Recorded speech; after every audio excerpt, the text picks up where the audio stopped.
Hey guys, a couple of weeks ago I was at my parents' house and I decided to take a look through the attic to have a look through some old boxes. I used to keep old PC game boxes and various other toys and games and stuff, but yeah, my parents couldn't really understand why I wanted to keep PC game boxes, but I managed to convince them to to let me keep a few. Now, I brought one of those boxes back with me. I shared a few photos on Twitter the other week and quite a lot of people seemed quite interested, so I've got a few classics here, so I thought I'd make a video just to share a few of these with you. So let's take a look, shall we? Okay, starting off we have Doom 2, which was absolutely brilliant. I played the shareware version of Doom 1, which was on like a demo disc or something like that, and I couldn't work out how or where to get a copy of the original game. So when this came out, I was very happy about that and loved giving that a try.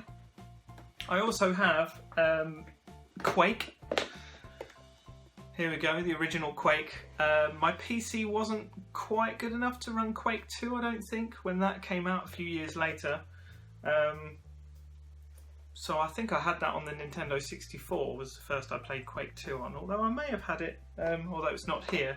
Another first-person shooter I have as well is Blood. Now, I don't know how many people know about Blood.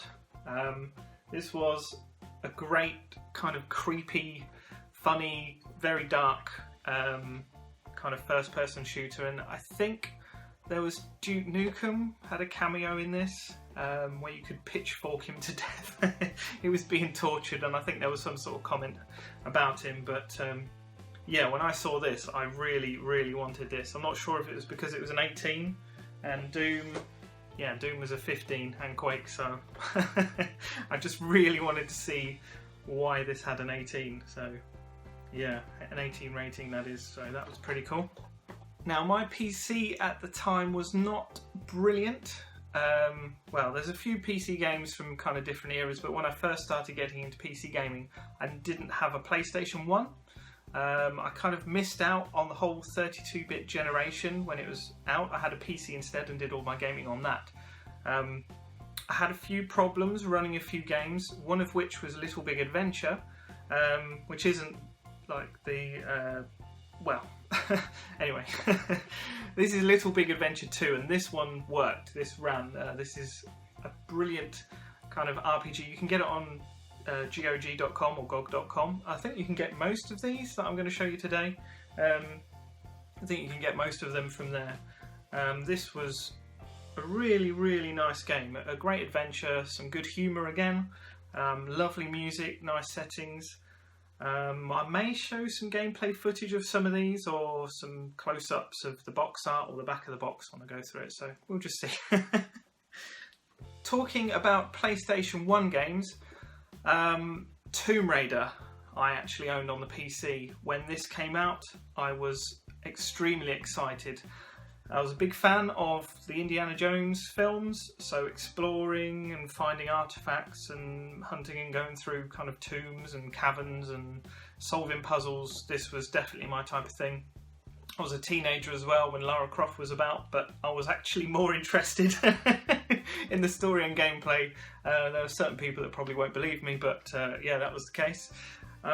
This game was brilliant. The controls using a keyboard to try and do it was a little bit tricky, but yeah, very, very good game. I also have the sequel here as well, Tomb Raider 2. I didn't get Tomb Raider 3 or any of the others. I think by the time Tomb Raider Revelations was out, which was kind of like the fourth game, I had a Dreamcast then, so I played it on that. So I kind of skipped 3, but I recently got that on the PS1.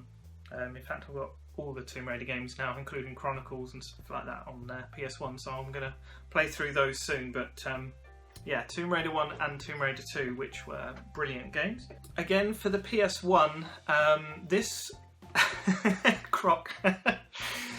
I was so excited when this was going to come out on PC.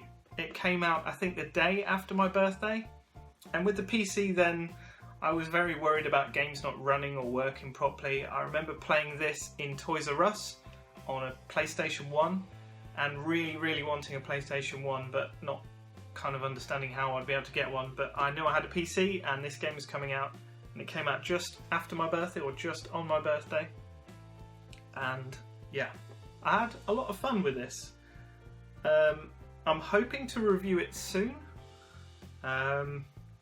So yeah, so I'm not sure how well it's aged, but at the time I really enjoyed it. This was, for me, I think before Super Mario 64.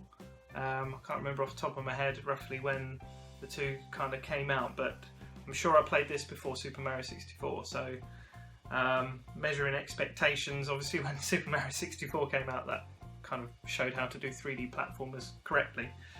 But yeah, this was a lot of fun.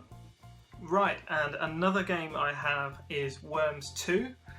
I loved playing Worms. The first Worms game I think I played on both the Amiga around my cousin's house, and then he bought it on the Mega Drive with the really tiny pixelated graphics, a bit similar to Lemmings in the style of, you know, tiny little pixels to express. But this was great because this had kind of more cartoony visuals, and it had some brilliant little FMV animated scenes at the start, which are really funny. Team 17 sometimes put them on their Twitter page, just to kind of show the little video clips, because they were quite funny. I used to open the disc and explore the files and just watch the videos sometimes. I had a lot of fun on this, playing it, having friends round to take it in turns, blowing each other up, which was great fun.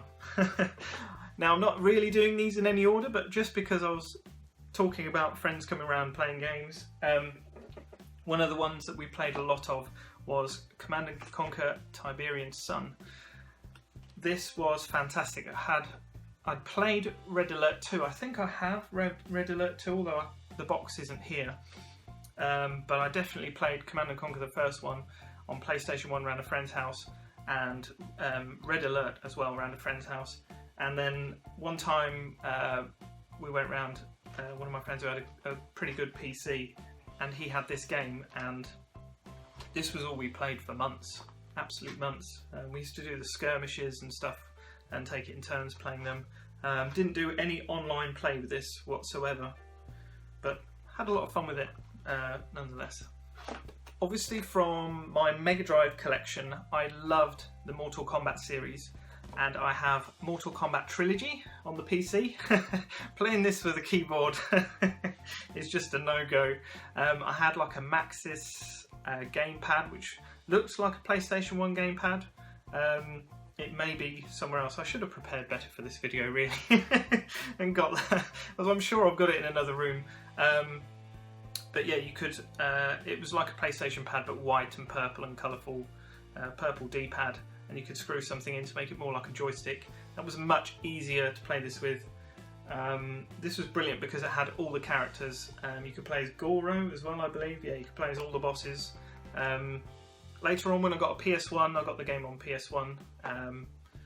But this was just superb. I was crazy about Mortal Kombat. I owned all of them on Mega Drive and played them all so much. I mean, Mortal Kombat 3 I played so much, where I just memorised every ability and fatality and babality, and I don't think I could do the brutalities, but I could do the friendships and all those kind of things. Yeah, so this was amazing back then, for me anyway. Right, so I am going to talk about possibly one of my favourite games of all time, and how I remember this is I probably played this game for about a year solid, maybe two, I don't know, but I absolutely adored this game, and it is Dungeon Keeper by Bullfrog. This was amazing. You have a little dungeon where you have a dungeon heart, and you start off with a few imps, and basically you have to, it's kind of like a tower defense game. You have to build lairs and treasuries and stuff, and mine gold and gain resources. But then you can put traps down, and then the creatures you attract to your dungeon, they would then help defend your dungeon heart, and then the heroes of the land would try and come and take it away and destroy, well, not take it away, but destroy the dungeon heart. It's so good. It's so amazing.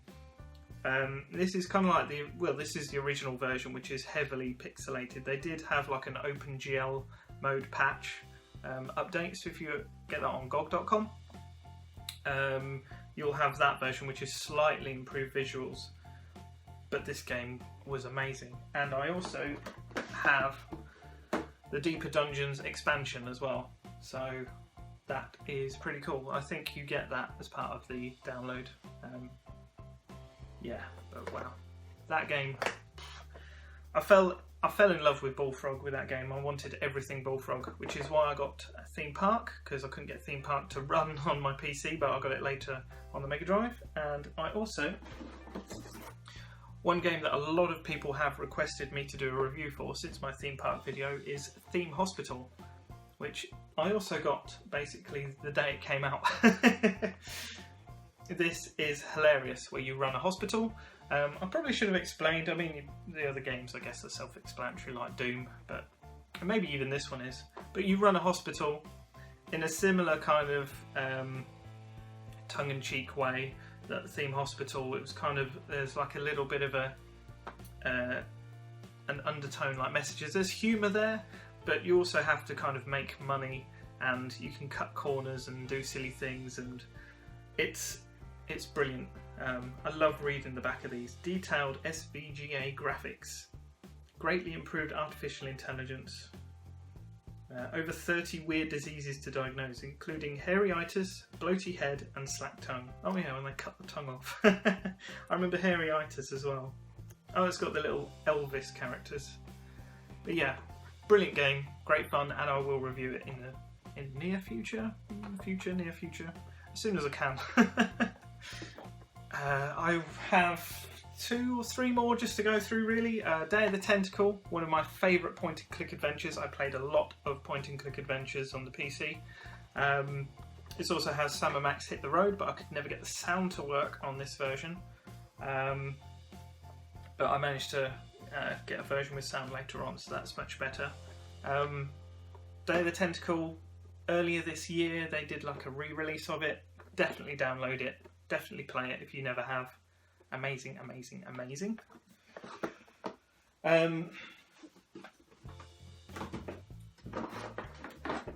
Another point and click adventure. I like how I squished in them. This is possibly my favourite one ever.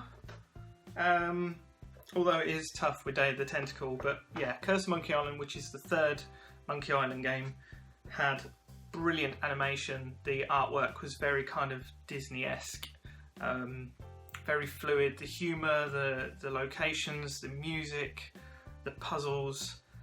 Oh my word, I will probably try and play this game once I've finished editing and uploading this video. I love this game so much. Yeah, that's another one that I got on the day of release. I followed it in magazines and really enjoyed that. One of the best box art, well, one of the best boxes I've got here is for Virtuous Springfield.